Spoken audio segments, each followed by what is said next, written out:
everyone. My name is Xavier Delmont, and I'm the Walloon expert of this of the Smart Rural project, and I'm also a coordinator of the network support unit of the rural network in Wallonia.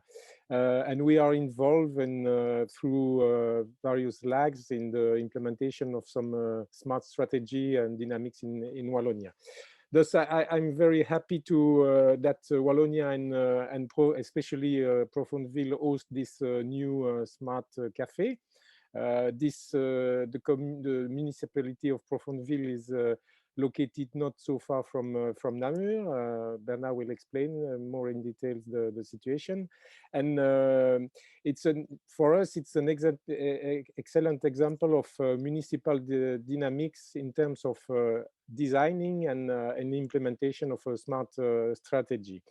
This municipality, like many other rural municipalities in Wallonia, are facing different challenges, and in particular, aging of the population, management of urban pressure and mobility, strengthening local identity and tourism attractiveness, citizens' involvement in social and political local life, and this is linked with open data use and so on. Management of the environment, improvement of digital infrastructure and skills for public stakeholders and civil society, and carbon footprint for each year. Thus, this municipality, especially through the action of Bernard, wish to rise through a smart strategy focused around specific objective, like defining and implementation of a data management strategy, developing online involvement of citizens, and promote the territory online. Thus, I will give the floor to Bernard. He is deputy mayor of Profondeville, in charge of different very huge matter, like municipality and land use planning, mobility, renewable energy saving.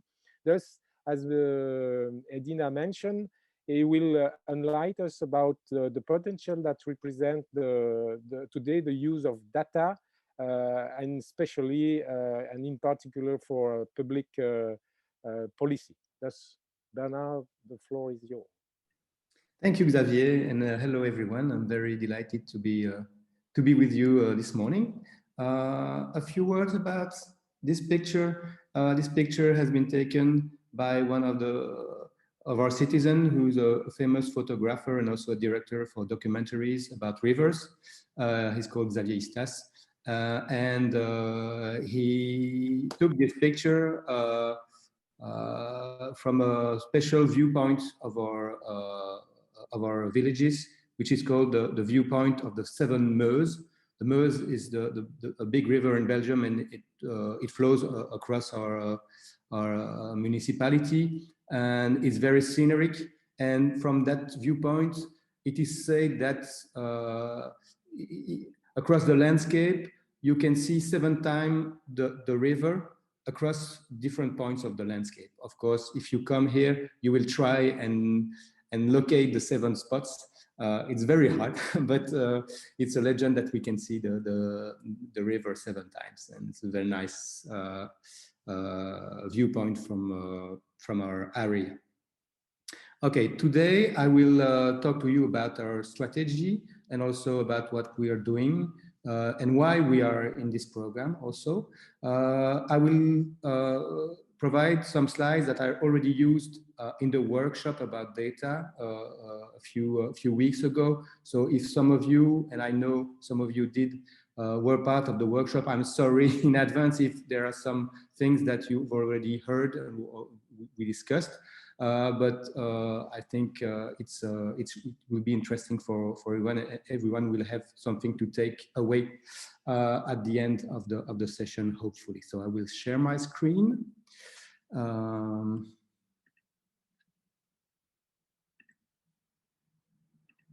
Okay, do you see it?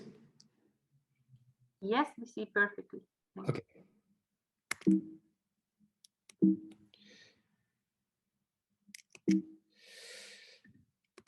Okay, so welcome to Profondeville. Well, I will make a short intro, but Xavier already said a few words about us. Then I will make a focus on one of our axes, which is dealing with data. And I will stress a little bit about why it is important for our villages to deal properly with data and how we do it. And then I'll give some examples about Profondeville. And then, of course, we'll have plenty of time to discuss. Okay, Xavier already said we're in Wallonia, the French-speaking part of Belgium, with 80 kilometers south from Brussels and 15 kilometers from Namur, who's the biggest town around. So we are a rural area, but we will say we're semi-rural because we are not very close, not very far from a big city of 100,000 people.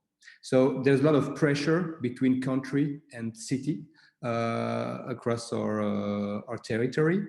Profondeville is not so much a village, it's also a gathering of 6 villages. You know, in Belgium, we have what we call communes. It's not like in France, like every village has its own mayor. Here we have one mayor, and for the 6 villages that stretch along the river. And we have around, for the 6 villages, they range from 500 people to 3,000 people, and the whole makes like 1,200 and 500 people of population, and we're around 50 square kilometers, with half is farmlands and a quarter is forest, and of course the rest is populated areas. Okay, to us,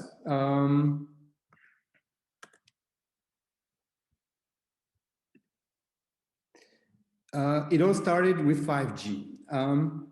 In early of April in 2020, we learned through the press that Proximus, the main telecom operator in Belgium, was about to launch a 5G service in Belgium, and there was one pilot site on this big antenna, which is exactly on the same viewpoint that we are seeing in the background, but it's on the other side, and it's of course situated on the top of the hill.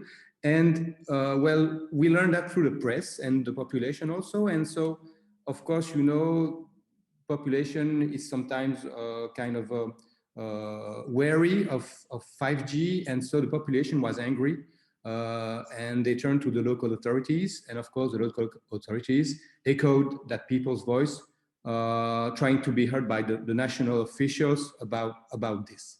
And of course, eventually the 5G plan was a little bit delayed, and Proximus, the telecom operator, they said some remarks about the need to better explain the benefits of 5G.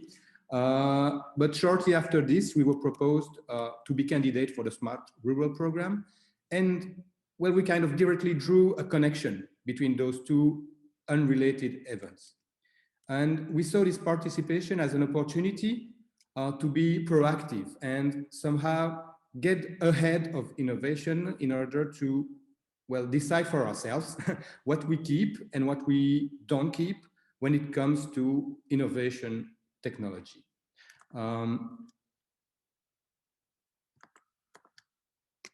So, sorry about that. As rural areas, we see the concept of smart city mainly designed, of course, for cities, for urban crowded areas, but cities and villages that don't really have the same needs. And we're not sure that the big strategists above understand those differences. Maybe they do, but there is also the risk that we are imposed solutions that are fit for cities and not for rural areas that are sometimes seen, like in this picture, as big sceneries that you can put on Instagram.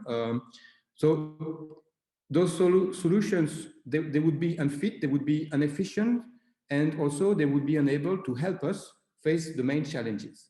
So for us, it's a matter of exploring, really, how technology can help us in our very own needs. Okay, so of course, so now we are part of the program and we are very happy, and so everyone is asking us, so okay, now you are smart, congratulations. And we're very honored, but also a bit uncomfortable, because no, this is not an award for the smartest village. In fact, we're not so smart in Profondeville. We do have computers, of course, and we work on software every day, but this is in no way a consistent strategy. It's rather the result of a slow and rather chaotic evolution. And in 2018, there was a new city council, and also a bit later, there was a new general manager. And so the interest is growing as the generations, succeed one from each other. And also, I mentioned the support of the Bureau Économique of the province of Namur. It's the Bureau of Economical Development, and they helped us and suggest us that we candidate for Smart Rural. So I want to thank them here. Okay, so our strategy, it's mainly focused on 4 different axes, and today I will really focus on the first one. The first one is modernized data management. Okay, I will talk to you a bit later, and we have 3 other axes. One is foster citizen participation through online tools. Okay. The third one is boost touristic attractivity. Also, see how we can innovate in the way we promote our areas for tourism with innovative technology or methods. And the fourth is reinforce our infrastructures. I'm sure you're aware of the concept of blank zones, that the zones of the villages that don't have access, for example, to broadband. And we have some actions, and I'll talk a little bit about it because there are some news that is very fresh about it. Okay, so the first question is, well, do you deal with data? And I will ask you to think in your head about it. And maybe the best questions, the best answer that you could say is, well, no, we don't deal with data.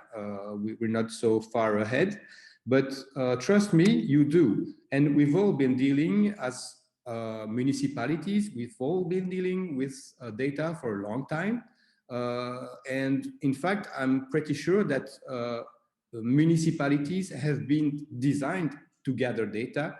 For example, the population registers, but also now we are dealing with budget on a daily basis, and budget information is also budget data. But it goes, of course, there's a much bigger potential.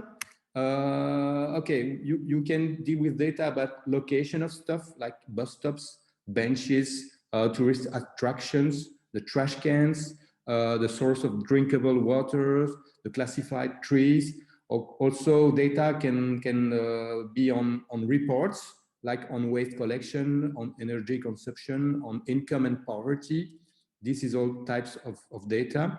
And also data about activity, for example, of bus rides, or how visitors behave, or hikers, farmers, etc. So there's a whole range of potential to, treat all those information as data. And so what is data? Data is very small piece of information about reality. It's a very granular, and it comes from some kind of measurement about what we see in our environment, in our reality. And it's different from information. Information is already some kind of digested content that maybe uses data as a raw material, but to build, or to, like a recipe, to bake some cake, for example, and data would be the flour and information would be the cake. Okay, how do you produce this raw material that is data? Well, there are several methods. and you can encode it in some spreadsheet, but you can also use innovation like sensors. I will say a little word about it later, like cameras, also mobile apps. You can also receive it from third party who share them, and also you can make it user generated, like for example interaction on a website, and data is produced by these interactions. Some special types of data, personal data. I'm sure you're familiar with the GDPR, the European rule about personal data protection. Of course, if you deal with data about people, you have to be very careful because you have to follow some rules. But we'll see later that those rules, they can apply to a whole range of other data. And also geographical data, we deal with territories here. And so there is an interest to put those data on a map, and it's also some kind of special data, I would say. Okay, what do we do with all this data? Well, of course, you can use it internally to be more efficient and have kind of a strategy about your territory, but you can also share it to solve or help solve policy on a whole a range of issues like environment or population or economy or tourism or really anything. And so there is another dimension, which is open data.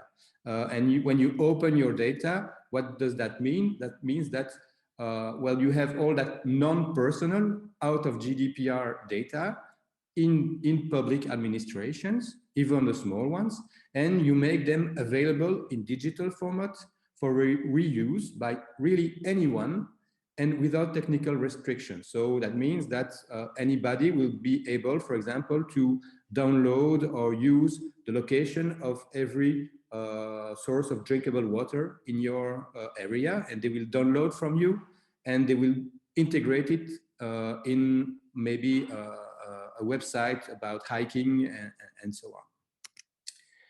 Okay, purpose of open data. I already said a lot about it, a little bit about it. You know, a better knowledge about yourself and your territory and your population, but also transparency. For example, if you publish your budget as open data, it's like a transparency, democratic point of view. Also innovation support, modernization of public bodies, and also citizen and non-profit cooperation, where you can somehow share the data for free, and other people can,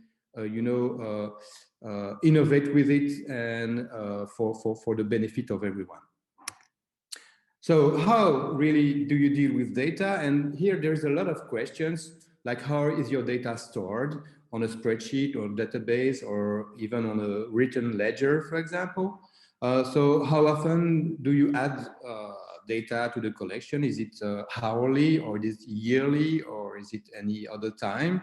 How do you collect that data? Do you do it automatically? Do you do it manually? Is there a written procedure to manage your data? How long do you keep it? And how do you keep it safe from theft, from alteration, like changing the data, or from loss? Those are all important questions, and they stress the importance of a process. Okay, here's the big conclusion, is that in order to deal with data properly, you need a process. It's not really a complex process, because sometimes you just need to store some things in a spreadsheet, and it can be very simple, but you need to kind of write it down and organize it. Otherwise, there is a big risk that you won't be able to deal with that data for a very long time. Okay, and here is a picture I really like, because I already I think I told you about it in the workshop.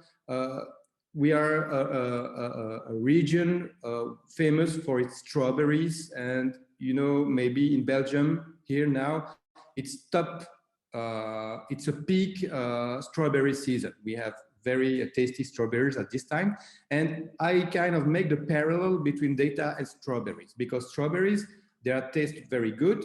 They are very useful to our happiness, but also they are very fragile. They are fragile and hard to grow. They are very subject to illness or to climate. And so they need a lot of care.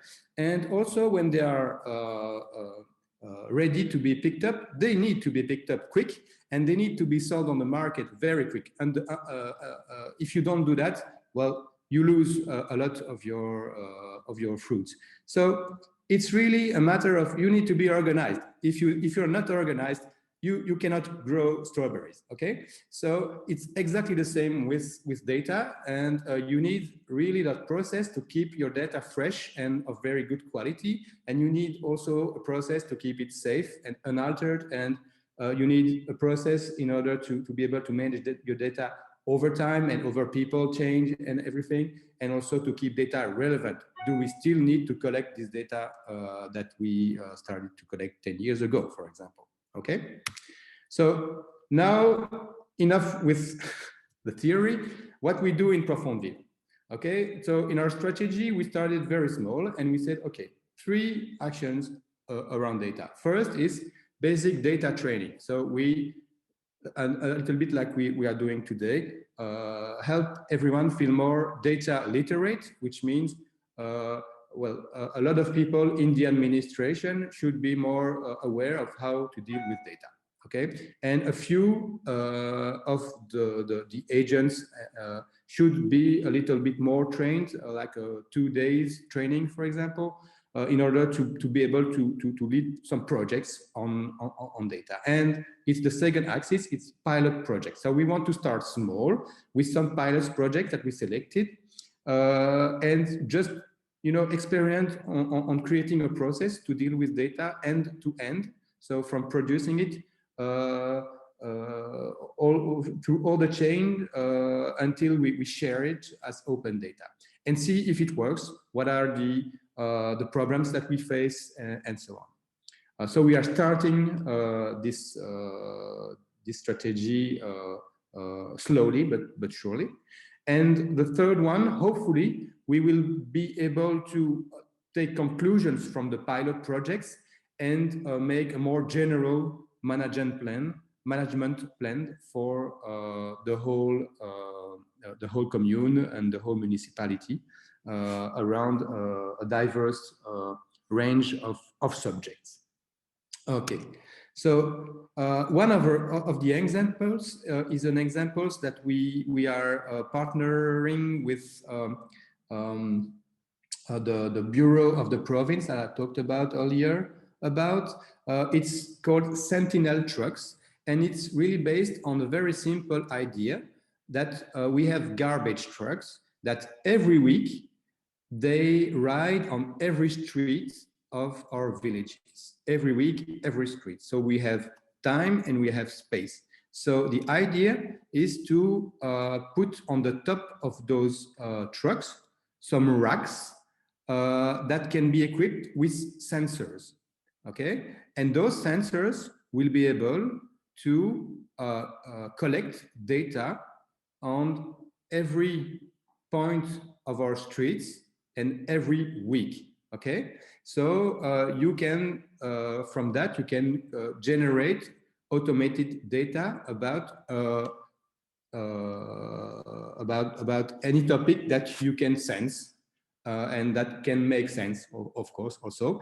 And the first use case is mobile data coverage. So we have sensors that have a mobile chip, and every meter or every 5 meters, they will check what the signal is, and they can report on the real life data about mobile coverage, like 4G or 3G. And it's very interesting because usually the telecom operators, they only provide coverage information from theoretical models. So they make computer models, and they talk about their coverage from really theoretical point of view. But here we partner also with a telecom regulator for these projects, and we want to collect empirical real data about the mobile coverage and see if it matches what the telecom operators are claiming about coverage. Another project is really more focused on on Profondeville. It's mobile traffic radar data. We talked a little bit in the intro about mobility and the way we are close to a city and there is a lot of pressure. And of course, this pressure is on our roads. And we really have a lot of complaints from the people who live in Profondeville about traffic. Too much traffic, the traffic is too fast, and you have too many trucks on the roads. So we are spending a lot of time, you know, kind of documenting, and we have those mobile traffic radars that we can put on the side of the road. And sometimes they flash you and they give you your own speed, your over speed limit. And sometimes it's just, you know, mute sensors that don't give you any information, and they just record your speed for information purpose. And right now we are already having all those radars. We have 4 of them, and we put them 1 week here and another week there. What we do with it, they produce all this data, and this data is what is, well, at this time, I was here and some vehicle passed through, and the vehicle of the speed of the vehicle was 50 kilometers, and the length of the vehicle was 4 meters, for example. So that means that it's a car. But the providers of the radars, they also provide us with a software, and the software, they automated a report. Okay, so right now we only deal with this information through the reports that are pre-formatted. And let me show you a small workflow. So we are in the first, you see our mobile radar here. I'm sorry, it's in French. And then they generate raw data in form of CSV file. It's a structured data file, and they produce a report. And we only so far use a report. But the project is to go further than that and use the raw data to put it in a database where we enrich it with some context information. And with the database, we have all that raw material that I talked about. We have the strawberries, okay? And we can use it in a whole, a much bigger range of recipes. Like we can put them on a map. We can put it with a business information tool that we can mine the data, kind of, and we can also use it internally, but we can also put it on open data portals where people can download it, and we can also put it on a map that is public. And so that means that if I am a citizen and I complain that there is too much traffic on the street, I will be able to go to the map and check if the traffic is so bad in my street and compare it to other streets, and also compare it over time to see if it's growing or if it's slowing down. And it will help us have a better mobility management with a better circulation of information somehow. Okay, so enough about data. Of course, I will be happy to answer any question and discuss with you further. I would just say a few words about Proximus. I told you about 5G in the beginning, and of course there is also a happy end so far, because well, we kind of were angry about 5G, but we continued discussing with the telecom operator, and they helped us solve a blank zone problem, which is the village of Arbre. It's the smallest village of our municipality. It's like 500 people, 250 households, and it's very remote. so they don't have access to broadband internet, which is landline. And the usual process to bring broadband is to bring the fiber, and to Arbre it would mean that the village we would need to bring 2.5 kilometers of fiber underground, and it's very costly. And the telecom operator said, well, we cannot do it, sorry, but we won't be able to bring broadband to Arbre. And it's kind of a shame, because Arbre is also a village that is really not very well covered by mobile data. So it's kind of very hard for them. And we see through the pandemic that there is a lot of people working from home, and students taking exams from home. And for the people of Arbre, it was really, really, really hard time, because they just couldn't do it. So we continued discussing, and the telecom operator actually came with a solution which is much lower cost than the fiber for the same results.